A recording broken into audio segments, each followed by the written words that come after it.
அஸ்ஸலாமு அலைக்கும் வரஹ்மத்துல்லாஹி வபரகாத்துஹு. உங்கள் அனைவரின் மீதும் ஏக இறைவனின் சாந்தியும் சமாதானமும் உண்டாகட்டுமாக. சிந்தனைக்கு சில மணித்துளிகள். இஸ்லாமிய விடுகதை. ஒரு நீண்ட இடைவெளிக்கு பிறகு கிட்டத்தட்ட மறந்து போய்விட்ட சூழலில் சில நண்பர்கள் நினைவூட்ட காரணத்தினால் இப்படி ஒரு தொடரை நாம் ஆரம்பித்து மக்கள் அதை ஆர்வத்துடன் பார்த்தார்களே, அதை விட்டுவிட்டோமே என்ற எண்ணத்துடன் துவங்குகிறது. இஸ்லாமிய விடுகதையில் இன்றைக்கு வழக்கம் போல நான் சொல்லிக்கொள்கின்ற ஒரு முன்னுரை, ஒரு கேள்வி விடுகதையாக நான் கேட்பேன். ஒரு 10 நொடி பொழுது உங்களுக்கு நேரம் கொடுக்கப்படும்.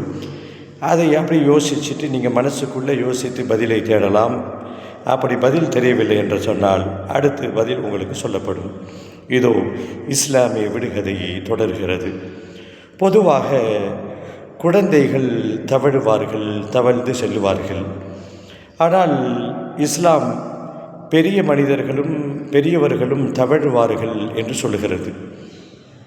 குழந்தைகள் மட்டும் தவழ மாட்டார்கள், பெரியவர்களும் தவழுவார்கள். ஏன், எதற்கு? திரும்பவும் விடுகதையை சொல்லுகிறேன். குழந்தைகள் நடை பயிலுவதற்கு முன்பாக தவழ்ந்து செல்வார்கள். இஸ்லாத்தினுடைய சில அறிவிப்புகள் இப்படி இருக்கிறது. பெரியவர்களும் தவழுவார்கள். ஏன், எப்படி, எதற்கு? கணித்து விட்டிருப்பீர்கள் என்ற நல்ல எண்ணத்துடன் தொடர்கிறேன்.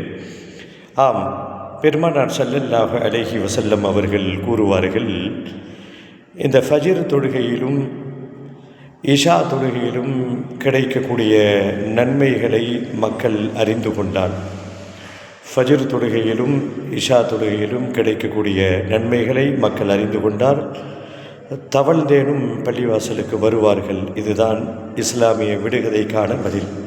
தொடர்ந்து பயணிப்போம், பேசுவோம் இன்ஷா அல்லாஹ்.